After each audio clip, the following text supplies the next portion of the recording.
Bonsoir, je pense que ça commence. D'accord. Alors, on continue avec Jean Bolen dans son, dans son étude des Gods in Every Man. Voilà, donc nous avons vu les déesses, Goddess is in every woman, et maintenant Gods in every man. Ok, alors on va commencer. Alors, on va sans savoir pourquoi Paradise, c'est incroyable, mais c'est comme ça. Sans doute que je me sens très Perséphone.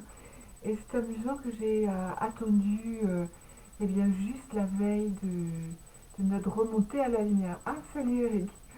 Bon, alors accrochez-vous. Hein. Alors, Hadès ou Pluton, voilà, est considéré comme le dieu du monde souterrain.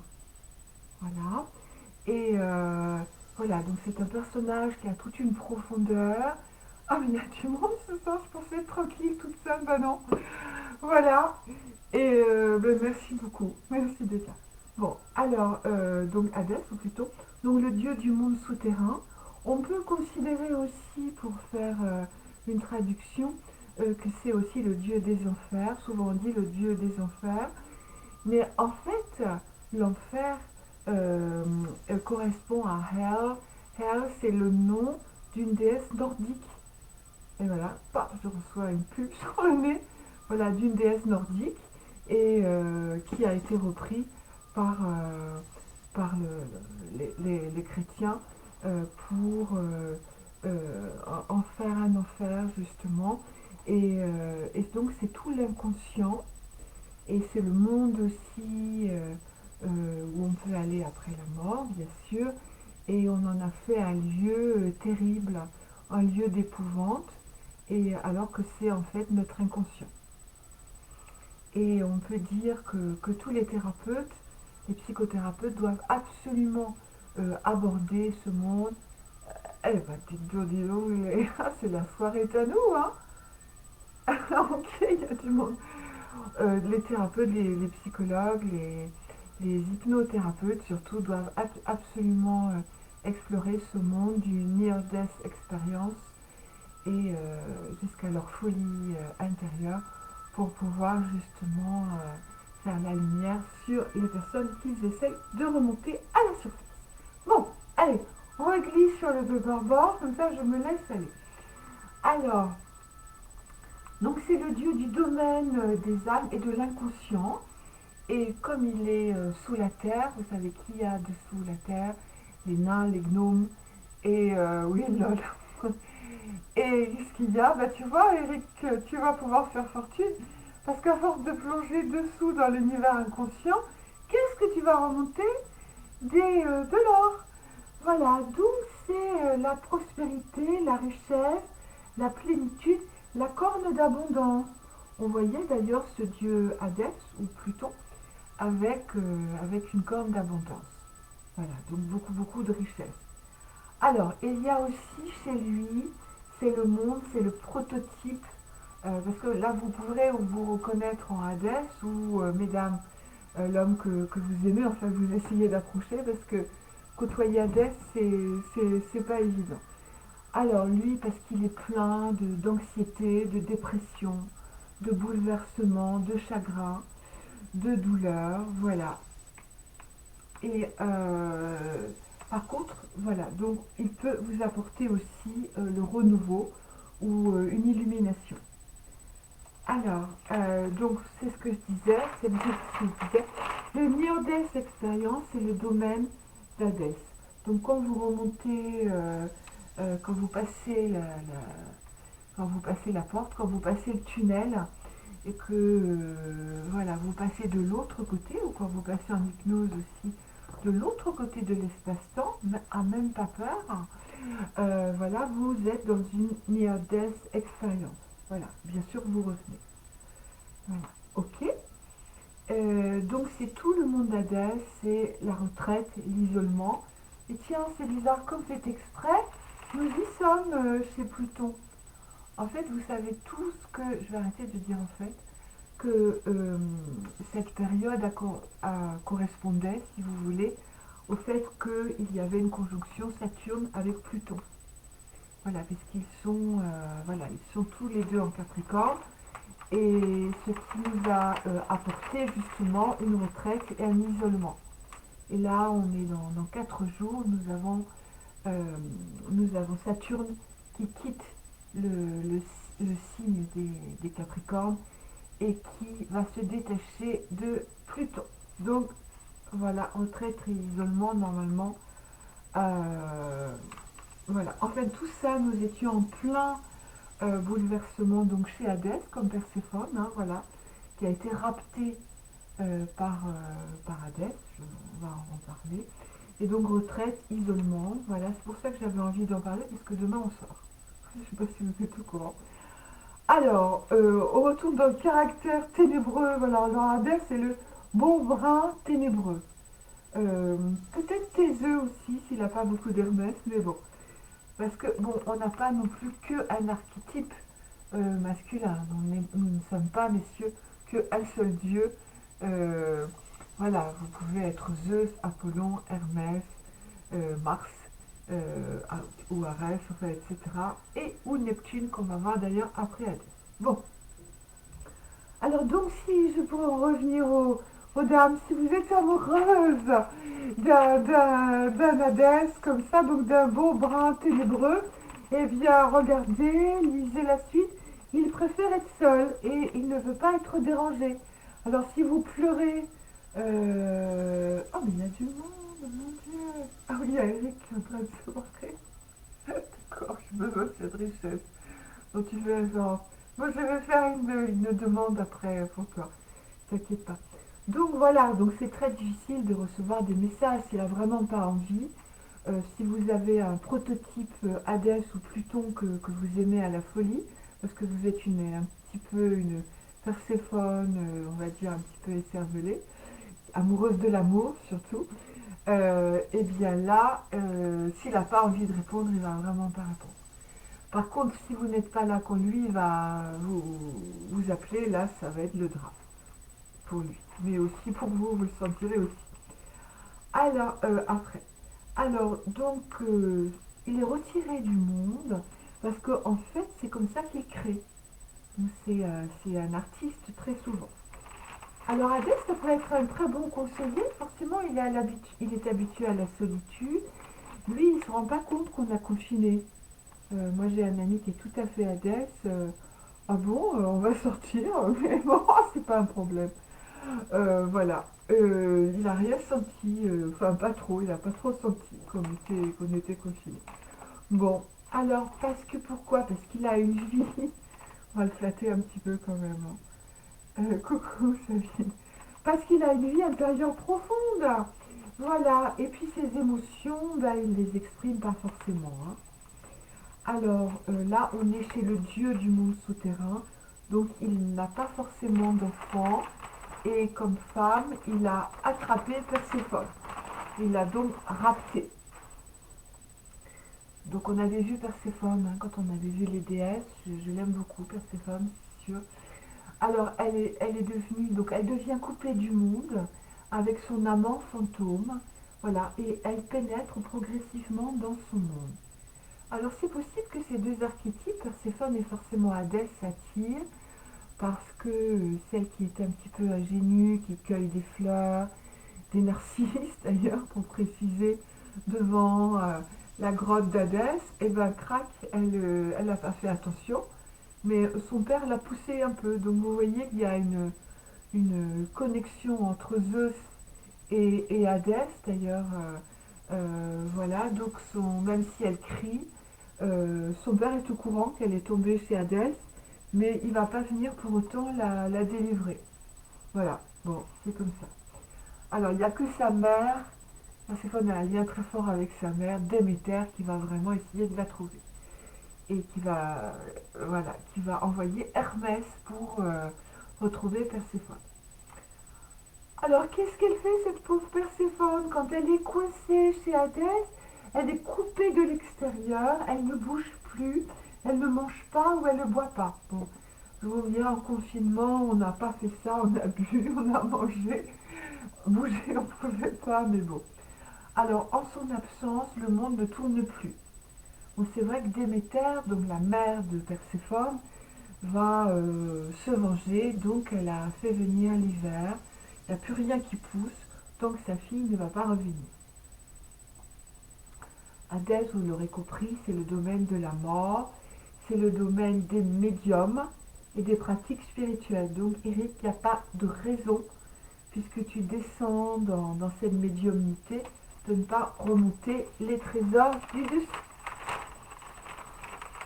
Alors, quand vous êtes Hadès, voilà, alors comment s'adapter, c'est difficile, comment s'adapter au monde, voilà, tout en restant fidèle à vous-même, euh, loin des personnalités standards. Donc, vous ne ressemblez à personne, et quand vous sortez, vous rentrez dans les individus comme une boule dans un jeu de quilles, parce que vous ne les supportez pas, et vous ne vous rendez pas compte que c'est vous qui devez vous adapter. Mais là, voilà, Eric doit comprendre aussi de qui je parle.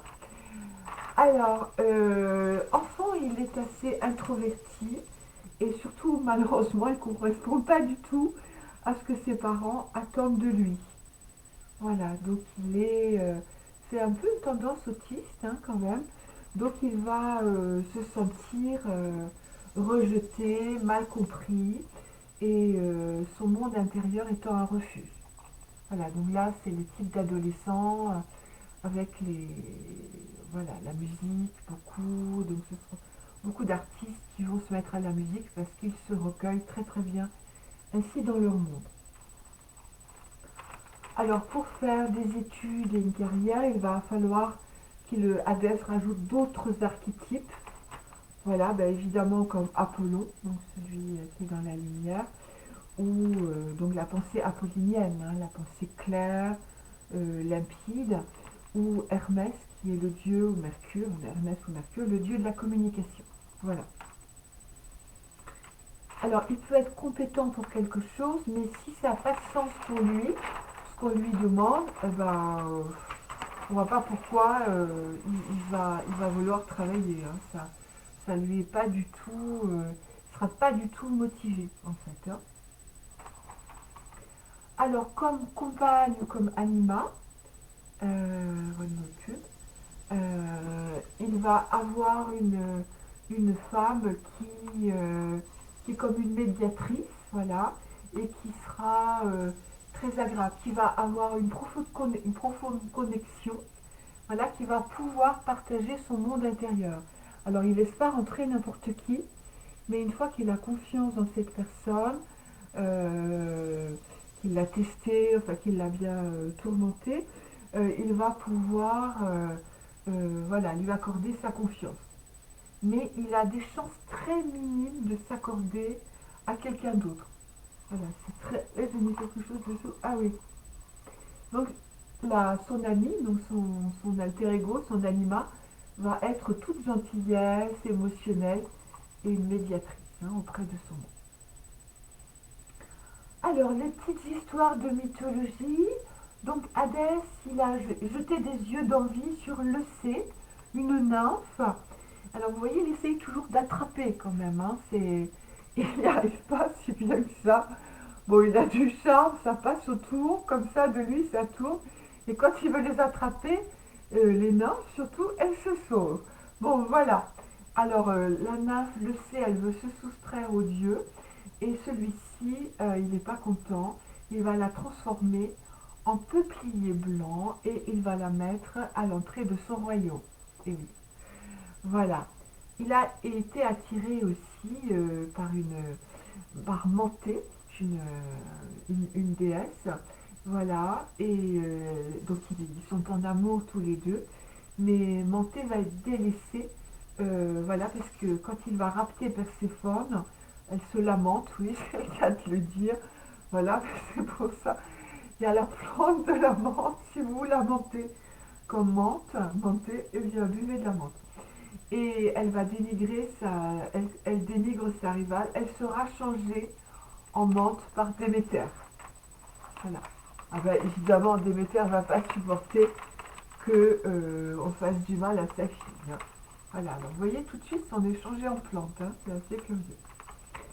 Euh, Il désire se marier, il sera sinon seul ou isolé. S'il a des enfants, il sera sombre, sans humour, patriarcal. C'est pas très amusant. Euh, il atteindra une maturité s'il a développé son intellect ou son expression artistique. Donc c'est très très important pour Hadès d'accéder à la culture et voilà, de développer son intelligence. Alors il peut avoir des difficultés psychologiques, il est introverti et sera subjectif dans ses perspectives. Les émotions, c'est pas facile, hein. Si vous pensez qu'il va pleurer avec vous, Hadès, c'est pas pour demain, hein. Voilà, c'est pas évident, hein. Donc il restera isolé, sauf s'il développe d'autres aspects. Euh, voilà. Donc il doit développer une persona, pardon, pour être visible et atteignable. Voilà, donc il va mettre en avant une persona, donc souvent c'est l'ascendant qui ah ben c'est fini. Voilà qui va c'est fini pour lui. J'ai perdu mes lunettes. C'est bien, ça m'avance bien. Zut. Ah non, elles sont là. Ah, j'avais pris celle-là, d'accord. Ok, très bien. Donc on voit que beaucoup sont descendus, beaucoup de dieux et déesses sont descendus chez Hadès. Donc vous avez Psyché d'ailleurs dans les travaux de Psyché, Psyché qui est l'âme humaine, quand elle a dû quitter Eros puisqu'elle l'avait brûlé. Vous connaissez peut-être l'histoire de Psyché. Oui, c'est l'heure de raconter des histoires. En fait, Psyché n'est pas une déesse du tout. Psyché est une fille de roi et qui était tellement belle qu'on ne pouvait pas du tout... elle a trouvé personne pour l'épouser. Voilà, c'était comme ça. Voilà. Et donc, ces deux sœurs, elles, par contre, vont trouver chaussures à leurs pieds, d'où l'importance des chaussures, hein, pour le couple. Et elle reste, ben voilà, incasable, on va dire. Alors, ses parents vont venir faire la surprise de la déposer sur un rocher. Ben, voilà, de toute façon, elle pleure tout le temps. Donc, on la dépose sur un rocher. Et là, eh bien, voilà, elle est jetée au sort, au sort céleste, on va dire, hein. Eh bien, elle n'a pas longtemps à attendre, heureusement, parce que si la mer monte, voilà, ce sera difficile. Et donc, il y a Eros qui va cueillir Psyché, donc qui l'emporte, voilà, eh ben, dans son paradis, dans son royaume. Et elle vit dans un univers extraordinaire où voilà, tout est beau, mais elle ne peut jamais voir Eros. Elle reste complètement invisible. Elle doit se soumettre à cette règle d'Eros, c'est qu'elle ne doit pas du tout euh, le regarder, ni savoir qui il est, ni poser de questions. Voilà, c'est difficile pour une femme et de ne pas savoir quel est le prince qui. Mais par contre, le soir, c'est très très bien, hein, c'est merveilleux. Mais dans la chambre à coucher, ça se passe très très bien. C'est peut-être ça d'ailleurs qui va provoquer la, la jalousie des deux sœurs. Alors, alors les deux sœurs, elles par contre, elles n'ont de cesse que de dire un sujet. Bon, c'est plus des histoires pour les enfants, hein. Ouh là là là là. C'est plus des histoires pour les enfants à cette heure-ci. Donc les deux sœurs de Psyché, elles sont terribles. Elles lui disent, mais il faut absolument que tu vois qui c'est, parce que peut-être il va te dévorer. Tu ne sais pas qui c'est. Voilà, c'est très dangereux. Donc elle est poussée par ses sœurs, d'où, si tu veux, Eric, la carte du 6 de l'amoureux, où on voit normalement c'est Psyché qui vit avec les deux sœurs, et il y a Eros d'ailleurs, tu vois, avec ses ailes, au-dessus Cupidon, et, euh, et donc ce sont deux tentatrices qui vont réussir, évidemment. Vous savez, c'est comme vos copines, là, quand vous êtes bien installées dans un amour, mesdames. Il n'y a pas que Eric quand même, hein. Quand vous êtes bien installé dans un amour, vraiment tout va très bien, Madame la Marquise, hein. Vraiment c'est merveilleux. Et malheureusement, vous avez des gentilles copines qui sont là Et c'est pas possible, elles vont vous écorner ce prince. Voilà, donc elles vont lui trouver tel et tel défaut, et ensuite, ben, ça va plus aller bien du tout. Parce que vous allez faire comme si chez, vous allez prendre votre lampe. Enfin, maintenant, on allume différemment avec l'électricité. Mais à cette époque-là, où chez les dieux, c'est encore comme ça. Euh, Quoique le dieu du feu soit passé. Donc, vous prenez votre lampe à huile, comme si chez, et vous vous rapprochez des roses, qui dormaient très très bien d'ailleurs. Et là, elle a envie de voir qui il est, évidemment. Et là, bien sûr, elle le voit dans toute sa splendeur. Mais malheureusement, comme elle est maladroite, elle fait tomber une goutte d'huile chaude, oui, chaude bien sûr, sur Eros qui se réveille. Et que fait un homme quand il est blessé par sa femme? Il va chez qui? Je vous le donne en mille, chez maman. Et là, maman, pas de chance pour Psyché, c'est Aphrodite. Et donc Aphrodite, ayant depuis le début été très très jalouse de Psyché, parce que, parce que Psyché était plus belle. D'ailleurs, on l'appelait la nouvelle Vénus ou la nouvelle Aphrodite. Et ça commençait voilà, être difficile à vivre pour Aphrodite. Donc elle va soumettre des épreuves à euh, pardon, c'est un lapsus. Des épreuves à Psyché, donc dont une des épreuves de Psyché, ça va être de descendre dans le monde des enfers. Donc elle va devoir récupérer la toison d'or, aller, je ne sais plus, chercher des perles euh, chez Aphrodite, enfin voilà, voler des perles de beauté. J'aurais dû regarder ça avant de faire le petit cours. Enfin bon, il y a des épreuves que Psyché va devoir remporter pour pouvoir retrouver Eros. Et à la fin, elle y arrive. Donc une épreuve du Styx aussi. Voilà, elle va devoir passer de l'autre côté. Donc connaître la mort, descendre chez Hadès, récupérer la toison d'or, voilà, d'autres choses. Et en fait, à la fin, elle retrouve Eros. Et à ce moment-là, elle se marie avec Eros. Voilà. Et là, j'ai un écran noir, mais c'est pas grave, je pense que vous m'entendez. Euh, voilà, donc on voit tout ce monde, tout ce beau monde, Poséidon attendra, tout ce beau monde qui est descendu chez Hadès. Donc vous avez, je vais citer tout ce beau monde. Vous avez donc Psyché, voilà. Vous avez aussi Orphée qui a été chercher Eurydice, voilà, qui cherchait sa femme Eurydice. Vous avez aussi Dionysos qui est descendu pour chercher sa mère Sémélé. Bon, ok, ils ont des noms amusants. Et vous avez en mythologie sumérienne, vous avez Inanna, Ishtar, voilà, qui a volontairement séjourné dans le monde souterrain pour retrouver sa sombre sœur Ereshkigal, donc sa sœur noire ou sa sœur sombre. Voilà, et vous avez aussi Tiresias qui était descendu, enfin qui est dans le monde, dans le underworld. Voilà, ok. Voilà, donc voilà pour Hadès. C'est une personnalité très très intéressante, un homme très attirant, mais il y a le mot tyran dans le mot, un homme très difficile à vivre. Voilà, alors c'est pas du bling bling. Je pense si un jour il arrive à vous aimer, ce sera du sérieux, mais vous aurez souffert comme Perséphone.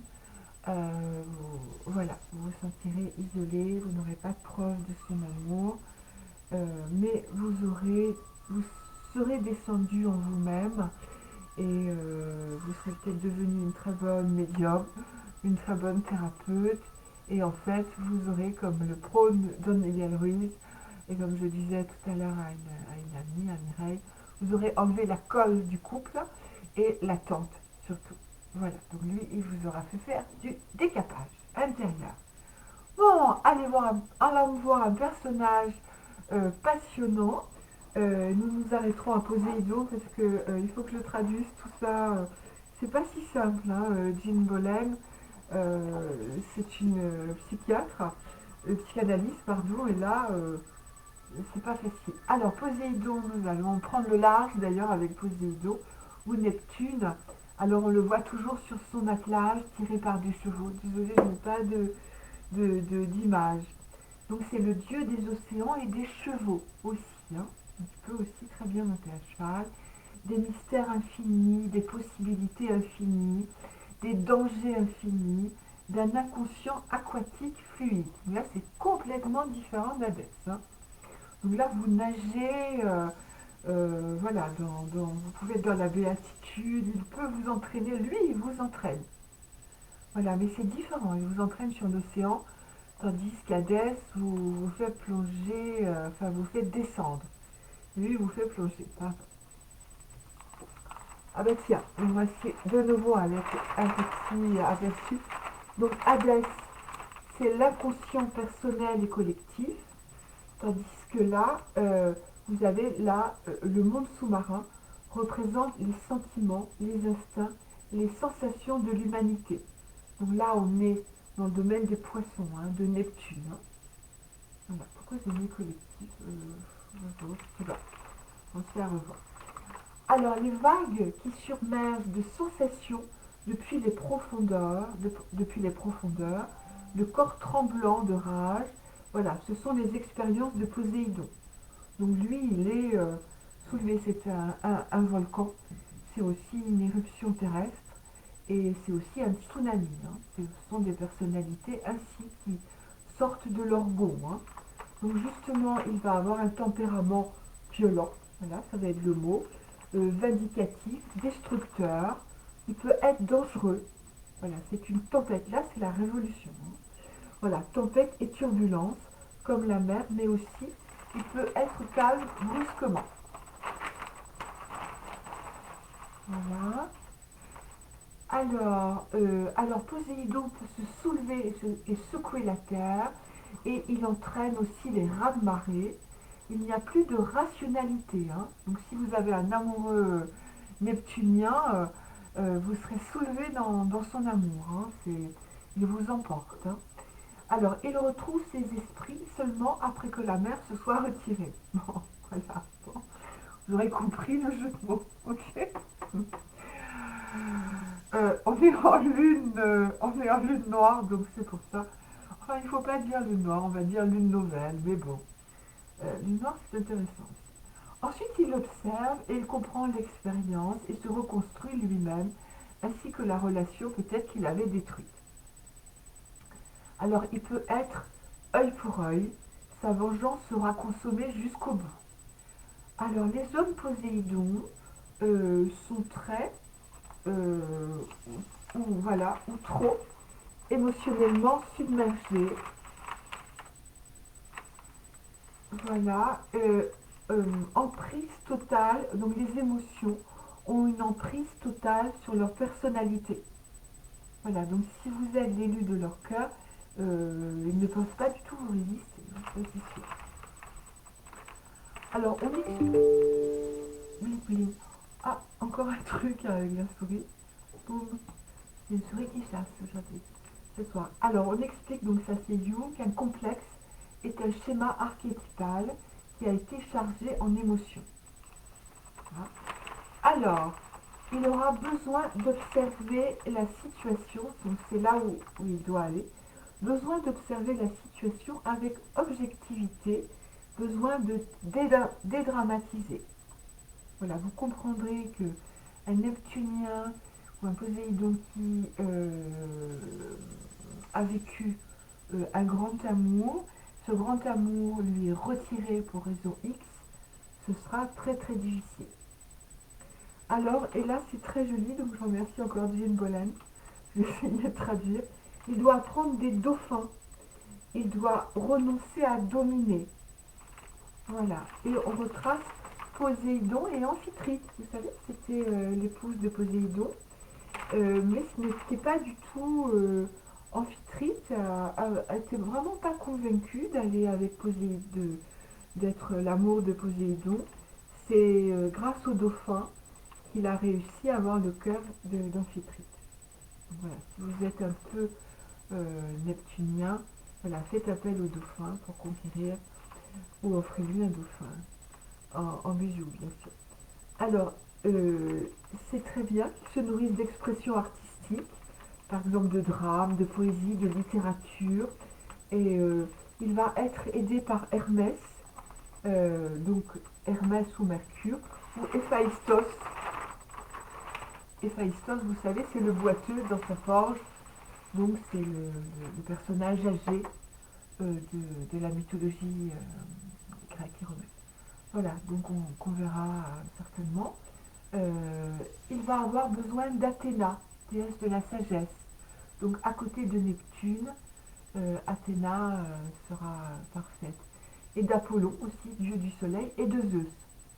Donc ces trois déités représentent la capacité de réfléchir aux conséquences, de rester objectif et de garder des distances, des qualités que Poséidon a besoin de développer. Voilà, donc c'était une petite aparté pour que toutes les Perséphones sortent de chez Hadès et de chez Pluton et goûtent à leur liberté. Et je pense que nous aurons appris beaucoup de choses durant cette période d'introspection. Et voilà, donc nous allons passer, ça je fais une petite ouverture, nous allons passer un petit peu en litho les jours prochains. J'ai vraiment hâte de vous donner ces trésors, un peu de numérologie et de lithothérapie. Voilà, ça va me faire du bien. D'ailleurs, ce sera tout à fait la correspondance avec Adèle, puisque certainement nous revenons des entrailles de la Terre et comme les nains de Blanche-Neige, voilà, on rentre du boulot. Bon, alors je vous souhaite une très très bonne soirée. Je vous remercie d'avoir été si nombreux. J'ai vraiment pensé rester toute seule chez Adèle, mais non, vous avez été vraiment plein d'Hermès venus à ma rescousse et voilà, et me faire remonter à la surface. Donc je vous embrasse très fort et puis je vous souhaite de faire des beaux rêves et une très très bonne soirée et un bon réveil dans la lumière et dans l'amour.